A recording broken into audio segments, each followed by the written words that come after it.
So it's my pleasure to introduce Noor again from I almost said Franklin County Home Health Care. That's their full Close. life path. To talk to us about aging and exercise. And as you already said, it applies to people of all ages. And I think it's even more than just exercise, living healthy. And just so you know, Nora, you probably figured out that Pamela's Jessica's mom. And Carl here is Mr. Advocate Extraordinaire. He's humble, so I have to toot his own horn, but he was advocate with Earl for I don't know, more than 15 years probably. And this guy Earl, he's sweet man, give you the shirt off his back, but he had a talent for getting into trouble sometimes. And Carl and his friend Court were very good at getting Earl out of trouble. And he probably saved the state thousands of dollars in court costs, not to mention that Earl is now living with his wife, and they have a family. So Carl is one of our prime examples of what an advocate can do. On that note, take it away. Well, thank you so much, Nate. It's good to see you and Jessica and Pam and Marianne again, and it's good to meet you, Carl, and to hear about the great work that the advocates are doing. It's a pleasure to be here again. So today's presentation is a continuation of our series, which was started a couple of weeks ago, talking about the 10 warning signs of Alzheimer's and dementia. And today, the focus on what the latest research says about living a healthy lifestyle for your brain and your body. And so before I get into the presentation, first I'll say that this is a program that was developed by the Alzheimer's Association. It is part of the community education programs of the Alzheimer's Association, with which I am trained as a volunteer. But even closer to our region, this program comes as a part of the Age and Dementia Friendly program that is run by LifePath, where I work as the Age Friendly program manager. And the Age Friendly program is an attempt by our area agency on aging and the towns in the area to start doing some age-friendly planning for the region. So we're not only responding to needs of older adults as they come up, but so that we're anticipating and planning for them, and so that the community is hopefully more supportive of older adults in the near future. And so I will share my screen here, and then we can get started. Just give me a second. Go back to page 1. There we go. All right, so I'll need a thumbs up for you to just confirm that you can see the slides. Thank you, Jessica. And so today's presentation is, as you can see from the title, Healthy Living for Brain and Body, Tips from the Latest Research. It's mostly going to be recommendations that are research-based and evidence-based recommendations for taking care of our bodies and our brains so that we can age as well as possible. And these are going to touch on different aspects of our daily life. And what is important to mention here is that this is general advice and information for folks who are looking to decrease the risk of Alzheimer's in their life, whether younger or older. And this advice is general and helpful for people at any stage in life. But of course, this program is not medical advice. And any person seeking medical advice, medical attention, needs to talk to the doctor one-on-one based on their condition. So not everything that I'm going to see here can be applicable to everybody. So it's just important to mention that. All right.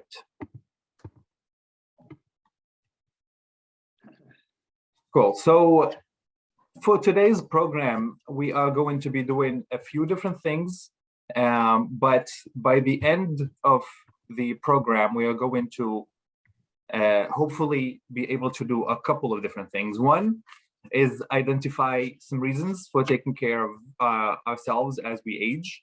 Why is it important?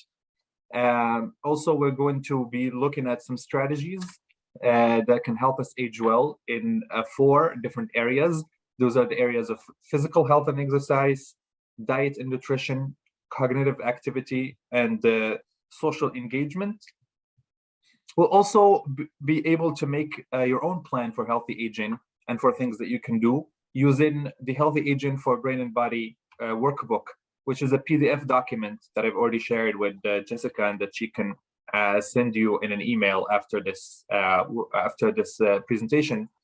And it is a great document where you can put in writing, when you have the chance, a few different things about your own life, your own lifestyle, based on the discussions that we're going to have. I also mentioned that throughout this presentation, we're going to listen to, there's going to be a few different videos from experts in a few different fields that are going to talk to us about the importance of making choices that are healthy for our lifestyle. So aging and health. There are some ways that are common for all of us as we age, that you can see commonly in a lot of people, such as gray hair, for example, or loss of hair, such as wrinkled skin, or losing eyesight when focusing while reading. Those are things that are common, but there's also a lot of things that are unique to us as we age that affect people differently. And those are impacted by a few things that some are within our control, some are not within our control. So one of the things that are not within our control is our genetic makeup, or our genes. Obviously, our genes determine a lot of things about us that we don't have a hand in. You'll know that there's some families, for example, that live a long lifespan, and because of the genetic makeup, they can live longer. And some other families where they're more likely to develop certain diseases that might shorten that lifespan. So genetics are important, and they play a role, and we don't necessarily have a say in those. But besides genetics, we also have lifestyle and environmental factors, and those are things that we have a say in to some extent, some of us more than others. But what's really important is to keep in mind that even if we have genetic predisposition to a certain disease or condition, there are things that we can do within our lifestyle that will keep us healthy and keep us away from those diseases, even if they exist within our families. So that's the important thing to keep in mind here, is that genetics is just one component, and there's a lifestyle and environment which we are going to be looking at more in detail. But first, let's take a moment to talk about the brain and how it works. So the brain is really the control center of the body. It is it's a big, magnificent machine that is composed of over 100 billion nerve cells, or neurons. Those neurons create the kind of like branches on a tree that create pathways, which is little roads in between these branches. And the signals that travel between these pathways, that's what forms our memories, our thoughts and feelings. And a lot of things that happen in the brain are formed through the connections between these neurons and how fast these connections are. And Alzheimer's disease is the disease that attacks the brain cells and destroys them. That's why Alzheimer's affects not just memory, but also thinking and other functions. And so the longer Alzheimer's goes, the more it can impact different functions in the body.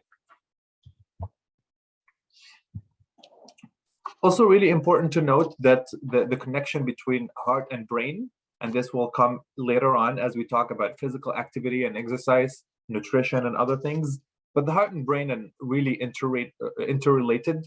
And much of this connection is due to the fact that the brain is nourished by the body's richest network of blood vessels. Because the brain does so much work, it requires the heart to pump a lot of blood to it. And actually 25%, that's a quarter of all the blood from every heartbeat goes straight to the brain, even though obviously your brain does not make up a quarter of your body, but because of the need of the brain, it takes a quarter of all blood. And every time your blood beats into your brain, it provides more oxygen and helps with better blood flow to the brain, which is what allows us to function, to think, to recall memories, and to do the normal functions that our brain helps us do. And so there's a lot of things that happen with aging. There's a lot of positive things that happen with aging, such as, for a lot of people, it's acquiring wisdom, acquiring perspective. For a lot of people, it's getting a rest or retirement and enjoying older age. For a lot of folks, it's getting self-confidence. There's also some decline that comes with aging that is also normal, that includes physical decline in our muscle mass, our bones, our body is not as strong as it used to be. And also brain processing power or brain processing speed can also be a little bit slower. That part is normal. What's not a normal part of aging is Alzheimer's disease or dementia. And as I mentioned in the previous presentation, dementia is the umbrella term, and Alzheimer's disease is the most common form of dementia. It's about 70% of all dementia cases are Alzheimer's cases, but there's a few other forms, such as vascular dementia or frontotemporal lobar dementia. But Alzheimer's disease, as I was mentioning, is not a normal part of aging because it is a disease that attacks brain cells and destroys them, and not everybody gets it. And so it should not be looked at as normal or left alone, but it should be paid attention to if Alzheimer's disease exists. Some known risks for Alzheimer's include age. Obviously, we see this when older folks more. Some genetics, head injury, cardiovascular factors, and fewer years of formal education, mostly because formal education is also correlated or related to physical means, access to healthcare, and access to therapy. In terms of Alzheimer's disease, so far we do not have any cure that is able to prevent it or slow it down or treat it 100% cure it. We do have some therapies that can help treat the system or slow down the effect of the symptoms, but it is a disease that is fatal and that we don't have a cure for right now. Okay, so that's a bit of a background on the connection of the heart of the brain, some of the important things we have to keep in mind. And now we're going to move into what we can do, things we can do in our lifestyle to give ourselves a better chance of aging well, both our cognitive function, which is what our brain does, and also our physical function, what our body does. And there's 4 different aspects of leading a healthy life for your brain and body. And we're going to look at all 4 of them. The first one is physical health and exercise. And then we're going to look at diet and nutrition. And then we're going to look at cognitive activity. And finally, social engagement. And as we touch on each one of these aspects, I'd like to invite you to think about things that you can do in your own life, whether big or small things, small steps that you have in mind that you've been thinking of, or something that you might have thought of just right now. But take a moment to write it down. And if there's something that you've been wanting to take a step to change, maybe this could help you get a little bit of a push. So we'll start with physical health and exercise. We know, and there's a lot of studies that show us that exercising regularly, and especially cardiovascular activity, can have a huge impact in reducing your risk for cognitive decline. A lot of research is showing this is because when we exercise a lot, we do a better job of giving oxygen and blood to the brain, which helps it form new cells and new connections between the cells, which, as we just mentioned, that's what helps the brain keep functioning correctly.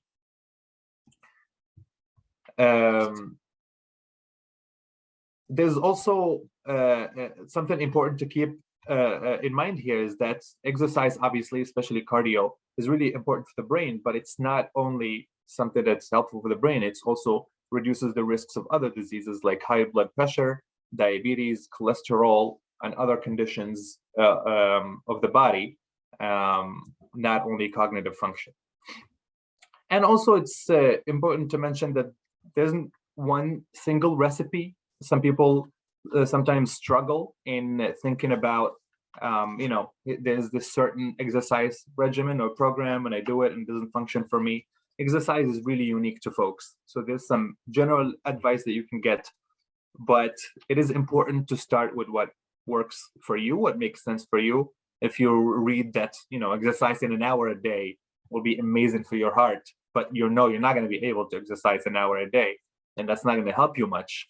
But if you're able to start with 5 or 10 minutes a day and then start from there, that could be a better lifestyle for you. And so we'll listen now to our first video of somebody who is going to talk exactly about this point of developing this habit. It's surprising how you can easily build up habits of just taking 15 to 20 minutes out of your day to go down, hit the treadmill, and just do it. Just do it. Just get on it, put my headphones on, and just walk at a nice brisk pace for myself, build up a quick heartbeat, quick sweat, and it's amazing how quickly I can go from 15 minutes to 20 minutes, and then over time 30 minutes, and over time 40 minutes. Before you know it, you're up to 45 minutes of walking, and even at a higher incline and also at a higher pace.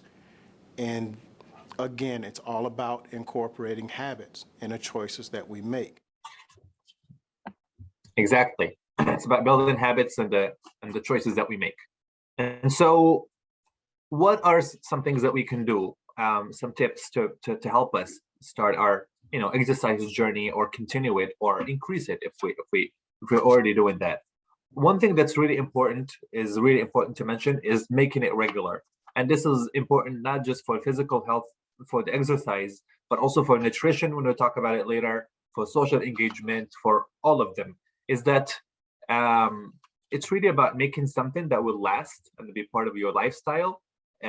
Temporary solutions usually don't tend to work out on a permanent basis because they're temporary. So if you just want to have this incredible diet for 30 days or this great exercise program for 2 weeks and you're going to stop, it might have a bit of a benefit, but then it will stop. So making it regular is really important.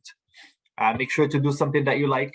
If you hate running, but running is healthy for you, but you're going to be miserable, you can do walking, you can do climbing up the stairs, you can do a lot of things, or yoga or other things that bring you more joy.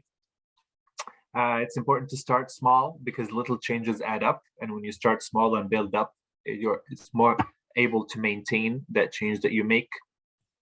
Please make sure to move safely. We want to do more movement to be healthy, but for example, if you're biking, make sure to wear a helmet.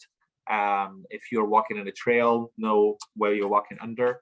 It's important to get your heart rate up. Walking is nice for the body, but also sometimes a bit more of exercise that gets your heart rate up is really important for pumping oxygen to your brain.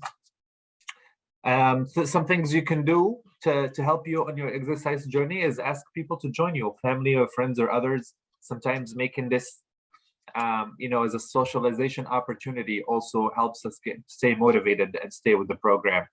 And regardless of your age, it's really never too late or too early to start, whether you're very young or a bit older.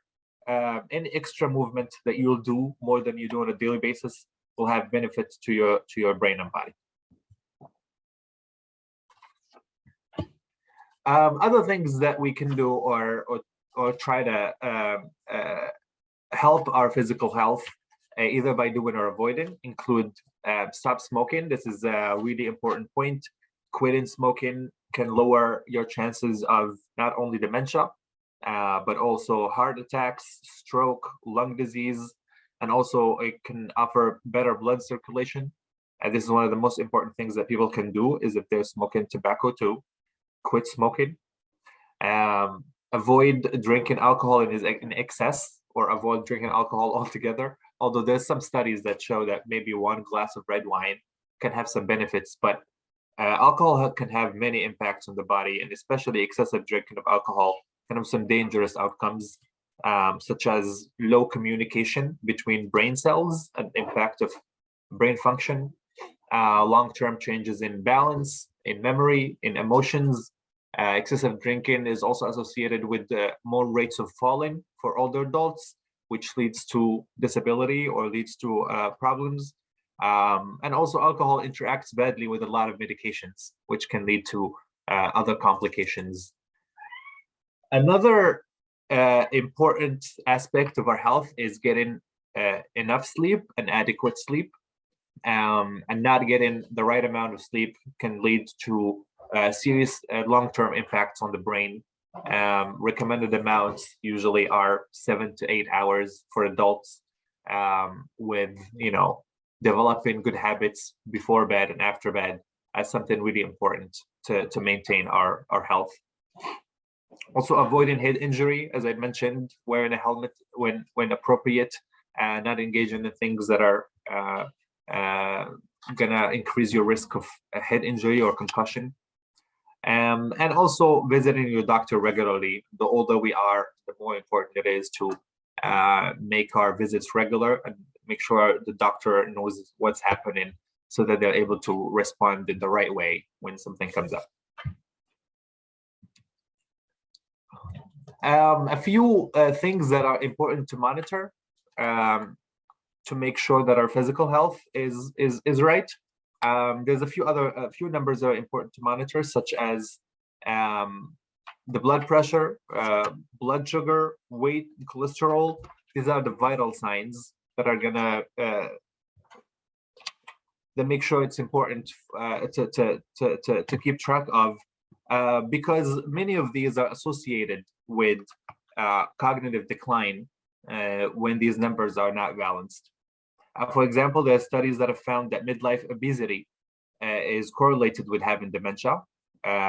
There's also, we also know that reducing midlife hypertension can decrease the risk of dementia, and also cardiovascular exercise or cardiovascular numbers need to be checked regularly, because they have, as we mentioned, the brain and the heart have such a strong connection that having issues with the heart might lead to an increased risk of dementia. All right, so that was the first aspect, which is physical health and exercise. Now we're going to move to the second one, which is diet and nutrition. So we already know that what's good for the heart is good for the brain, and we already know that nutrition is important for the heart and for all of the body, which means that nutrition is also really important for the brain. There's some research that shows the relationship between diet and cognitive ability. It's limited, but it's still pointing out to two diets in particular that are supposed to be good for our cognitive health. Those two diets are the DASH diet and the Mediterranean diet. The DASH diet, DASH is an acronym. It stands for Dietary Approaches to Stop Hypertension. This is a flexible and balanced eating plan that is aimed to lowering high blood pressure, which can reduce our risk of cardiovascular disease, osteoporosis, cancer, stroke, diabetes, and later on dementia. And the other diet is the Mediterranean diet, which is a basic diet but is associated with the countries around the Mediterranean basin. at the Mediterranean Sea, and includes a lot of natural foods such as olive oil, for example. And the research shows that it is also associated with this decreased risks of Alzheimer's disease, heart disease, cancer, stroke, Parkinson's disease. And so those are two diets that would be worth looking into the ingredients and making sure that we are eating correctly. And so we are going to listen to an expert now who is going to talk to us more about foods that lead to a healthy aging or the better for our brain. Foods that have been shown to lead to healthy aging would be fruits and vegetables, and in particular green leafy vegetables and berries, as well as limited intake of high-fat food items that you get through high-fat dairy and cheese and red meats, and also healthy vegetable oils. So this would be, olive oil would be a good example, have been shown to reduce your risk of heart disease as well as dementia.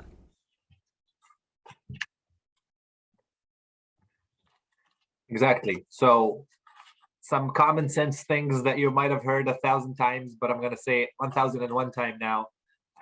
Vegetables and fruits are really important, especially dark green leafy vegetables. And in terms of fruits, there are certain fruits that are especially helpful for the brain, such as berries. It's important to choose foods that have polyunsaturated fats and monounsaturated fats instead of saturated and trans-saturated fats. These good fats are found in things like nuts, like almonds and peanuts. Whereas on the other side, it's important to avoid things that are deep fried, unhealthy fast foods, engaging in them regularly, things that are full of sugar and salt, and overly processed foods. There's overall recommendations about healthy eating that are important for both the brain and the body.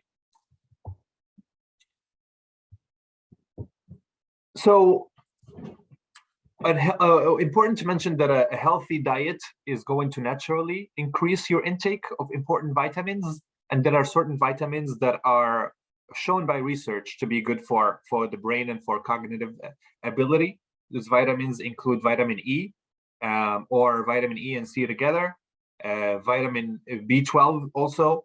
All of these might lower the risk of cognitive decline and possibly of Alzheimer's. Obviously, once we get into the discussion of vitamins, we have to mention dietary supplements, and we have to warn people about scams, especially if we're working with older adults. There's a lot of people that spend a lot of money on dietary supplements that are not actually doing what they're supposed to do. So sometimes you'll see something marketed as a cure for something, or as here's the supplement and it'll help you have a better working memory. But a lot of these things are really not. They don't do what they advertise themselves as doing, and many of them don't have FDA approval. So it's important to consult with your doctor before taking anything, especially if you're already on meds and you're not sure, or if something is really expensive and you're worried about scams. So that's diet and nutrition. We'll move now to cognitive activity. So cognitive activity is anything that challenges your brain, and anything that challenges your brain can be beneficial to your health. And this is what Nate was mentioning before we started about things that keep your brain working and challenging your brain. And the more you challenge your brain, the more your brain is forming new connections among brain cells, and the more that blood flow to the brain is encouraged. And many studies have shown that people who have recently engaged in a mentally stimulating activity are better at recalling recently learned information than those who don't. And so what is really important here is to make sure that something is really challenging for you. For example, this one thing can be challenging for me, but not for another person. For example, a jigsaw puzzle, it might be something that's really getting my brain going and stimulating me because it's hard for me. But it might be really easy for Jessica, where she does them all the time, and she can just put it together and it doesn't challenge her much. So again, this is one of the things where you have to find what works for you. One thing that we know from a lot of research is that classroom-based learning at any stage of life can improve cognitive function and reduce risk of dementia. This means, classrooms with a teacher, with certain teams, with people engaging, coming together for the purpose of learning and engaging in that mindset. That is something that could be really helpful lifelong, from when we are children until when we are older adults. So we'll watch a video right now, and then we'll come back and we'll see a bit more about cognitive activity. One of the most interesting factors is cognitive stimulating activities, which basically for us just means mental processing of information. It can be from a book, it can be from the radio, it can be a magazine, it can be from a lecture, it can actually be from watching TV. All of these things require processing information. And the old adage of, use it or lose it is actually something that turns out, at least from the observational data, to look like it's true. So numerous studies now have shown that being more engaged in cognitively stimulating activities is actually good for maintaining cognition. And it's true in late life, and it's true in early life. And so what we recommend is that you start early, and if you're already late, start now. Exactly. That's the best advice for everybody with all of these areas. Start now, even if you start small. So mentally stimulating activities, really important to engage in them. There's a lot of things that you can do. Again, what's important is find something that engages you, that you like, that you enjoy, that you want to keep on doing. There are a lot of things that can be mentally stimulating.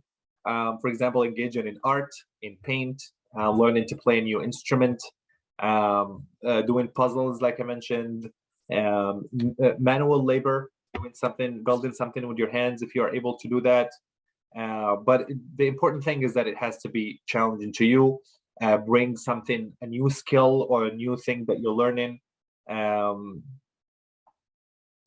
And one thing actually that is usually really helpful is engaging in games or activities where you have an opponent and the opponent has to make some moves and you have to respond to them, like chess, for example, because then it's not just you are responding to somebody else's moves and your brain is really challenged by somebody else.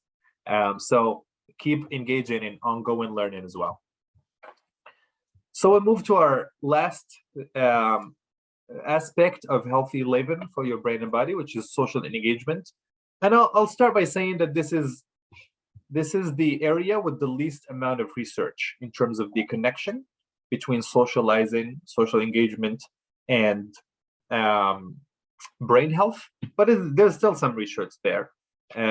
What exists indicates that interacting with other people can be really helpful and improve our brain health and can delay dementia. We know that social engagement is associated with living longer and with fewer disabilities, and that staying engaged in the community can offer you an opportunity to maintain your skills, learn new skills. Scientists are not 100% sure why socializing is good for the brain. I mean, there's a lot of theories and assumptions, but there's more research that needs to be done here. But a lot of scientists say that it's the traits that allow you to maintain friendships, to make new friends. Those same traits act as a buffer for your brain and give it some protection from the decline, and keep your brain engaged in that way. So also a lot of scientists think that people who feel good about their social networks tend to make better decisions and healthier decisions in their lives. And also important to know that there's many things that you can do to socialize more and engage with people more. And so again, find the thing that you like the most, thing that you enjoy the most, things that you're going to keep on doing. Obviously, you can do visits with friends and family when you are able to do that. In person is best and great, but now with new technology and with Zoom and things like that, we're able to connect with folks who are even away from us, engaging with others, try to meet new people in the community. This is something that can be really helpful for the brain. You know, that experience of meeting a new person and introducing ourselves instead of meeting someone that we already know, that can also have a lot of benefits. Staying involved in the community and finding a purpose to our involvement in the community. For example, volunteering for our neighborhood, for people in our town, in the neighborhood, in people that live around us. Not only is it socializing opportunity, but also feeling of productivity can be really helpful. And it's also really helpful sometimes to do this formally by joining a group or a club, whether it's, if you want to be more active, you want to do a walk-in group with your friends, with family, or you want to be part of a book club, for example, or you want to join the pickleball league that's starting in your town. There's a lot of things to connect with people and to do things that keep you healthy.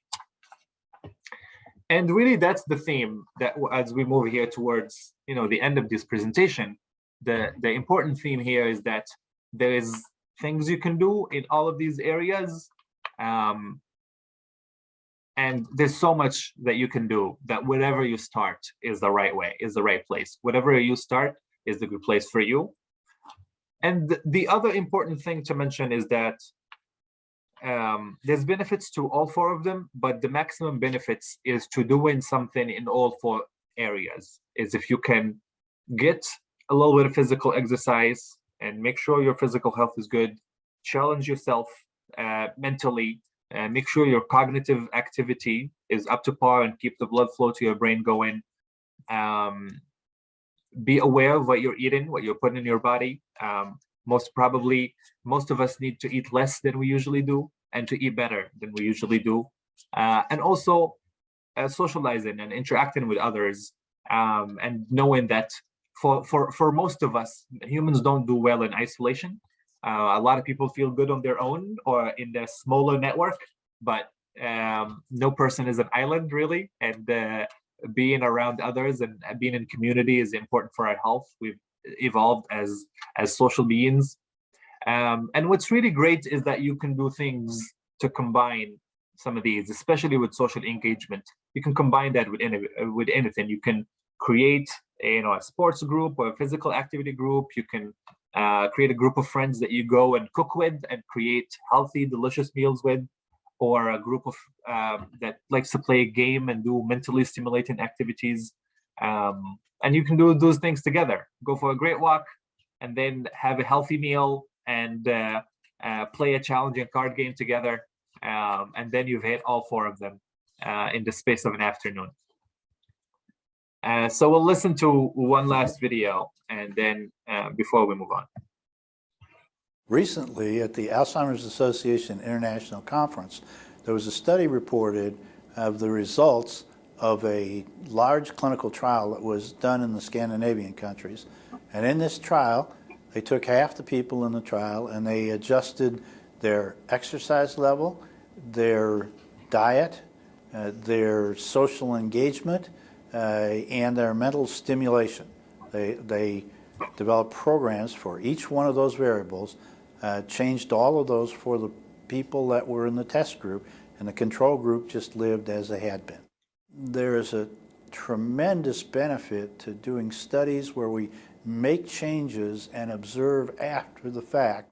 That's a much stronger study than just observing people and trying to make judgments after life has changed for them. To my mind, one of the things that this has done is it's changed the force of recommendation that we might make around the benefit of these interventions for prevention of Alzheimer's disease or for brain health.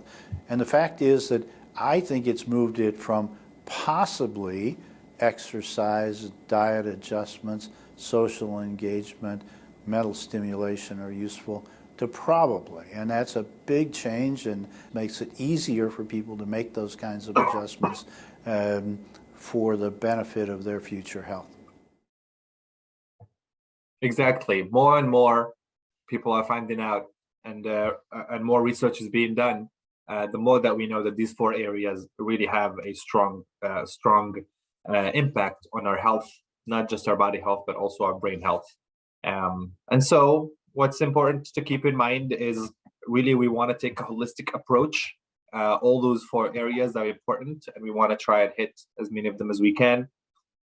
And considering the many components that make up our lives, you know, look at the physical aspect of your life, the intellectual aspect, the emotional aspect, the spiritual aspect. For some folks, these will be important. For others, they might not be.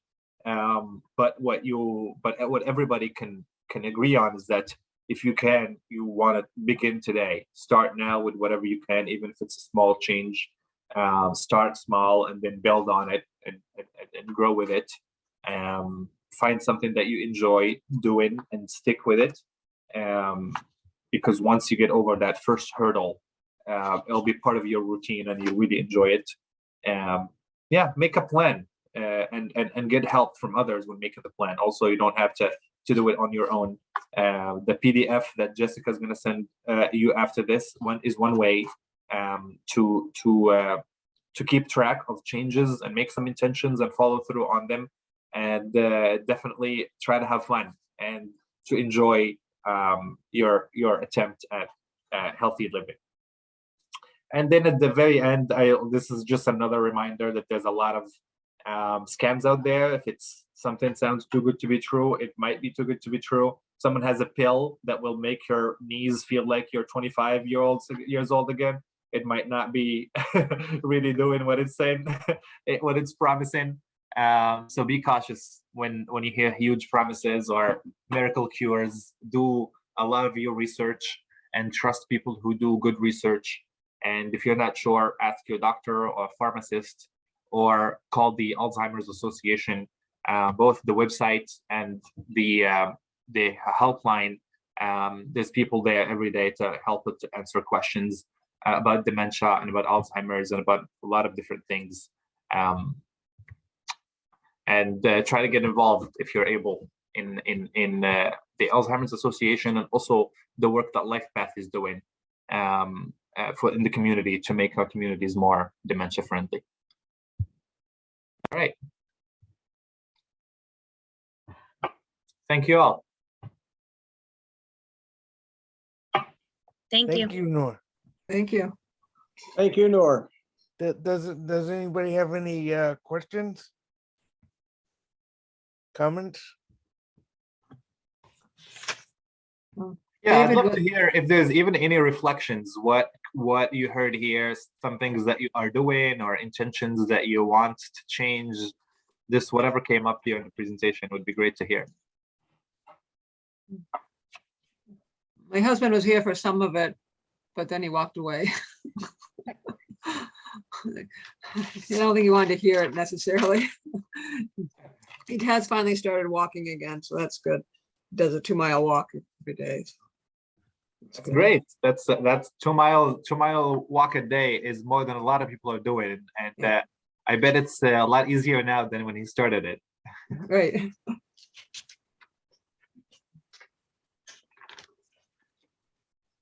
It's really good advice to start small, and then it becomes easy. Yeah. Thank you very much. I'm trying to do that with our food, our meals. This David definitely wants to eat more, and I'm trying to cut the portions back. And it's hard.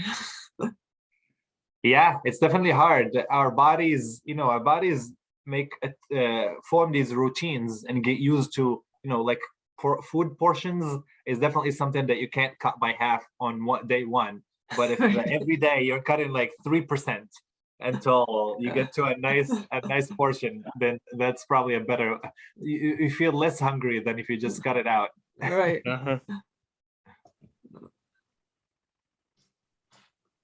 That's good advice. Wow. simple things can make a big difference. Yes. Absolutely. Simple things, and in all these areas, some things that might seem really big, like a lot of people, when you talk about fast food, a lot of people find it really hard to give up fast food or fried food or things that are used to. But sometimes it's good not to have this attitude of all or nothing and just take it all. Either you're eating it or you're not eating it, but like reducing and taking a step and just building up your tolerance of giving up something or of doing something that you're not able to do. And that's for exercise, for eating, for socializing, for really all of them.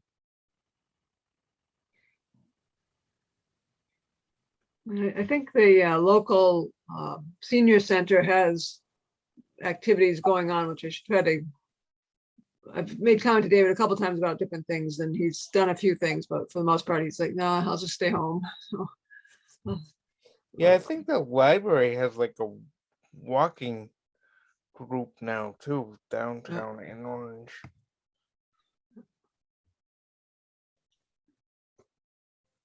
Yeah, Corey and Ben are gonna be joining there's a walking, running club that's starting this Thursday night. They're joining that. Where's that? It's here at the OIC. Oh, It's the the Orange- oh, that's Orange cool. Y is putting it on with Club and Harvest and Honest Weight. You go out and walk and then go and have a beer? Well, I'm not exactly sure what Honest Weight, well, I'm sure they probably hope that you have a beer. But there's supposed to be, people are supposed to bring a healthy meal to eat inside Honest Weight after they walk. Just don't drink the excess. Yeah.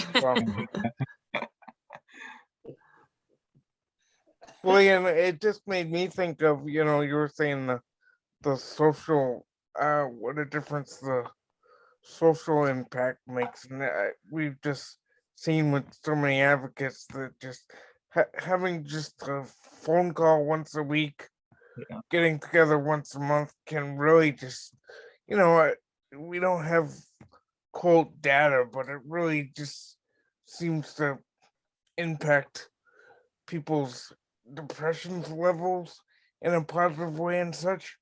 Some of it's just common sense, I guess. Hard to measure, but common sense. As you said, Nora, we're social animals, so Yeah. and with having been with COVID being so non-social for that's so very long true. now, it's hard to get some of us back to being social. Yeah, and that's true. And that's one other extra sort of obstacle that people have now is that the past 2 years, especially older people in our area, the past 2 years, there's been so much isolation that now you have to like go back to socialization levels of pre-pandemic and then take it forward from there, because so many people, even to this day, are still feeling unsafe about getting together with people, about connecting in social groups. Possibly now that the weather is nicer, doing things outdoors, at least now we have this opportunity. In the winter, it was harder because meeting indoors with different levels of COVID, and for a lot of people that just sort of shut down and don't want to engage with that, just will stay home. So hopefully people have more of a chance now to be out there in the community, either exercising or socializing, or getting some vitamin D from the sun is also something that's really healthy and important for your brain and body. Right. Well, thank you everyone for joining. This once again was a great presentation, and we've recorded it, so for those who couldn't make it, they can go on and listen. Do we have one more coming up, or was it just the two? There's We have there's two at more least coming up. one more, I Yeah, we believe. have two more. Two more, okay. Two more in June. June. One is on dementia in your community. Yeah, And the other one is, Reframing had it. aging. yes, reframing aging, and also the Age-friendly. age-friendly communities. Yeah, exactly. And I'm really excited to connect with you guys on those as well and have conversations on those two important topics. And yeah, thank you so much for having me today. This has been a lot of fun, and I hope that the video makes it to other advocates that are not able to watch today. And please feel free to share my email and phone number with other folks who are not here, and reach out if you have any questions. Thank you. Thank you. I did just Thank send you. the email of the PDF to everyone who's here. And now, is that okay to have available somehow to go with the video for people who watch it afterwards? Or For am the I allowed to PDF? put it out there, I guess is what I'm asking. Yeah, for the PDF, please share it with as many people as you want. It's Okay. for everybody to use. Cool. Thank you, Nora. Thank you. All right, thank you all. Have a Thank great you very evening. much, everyone. Good to see you. Take care. Good night. Bye. Bye.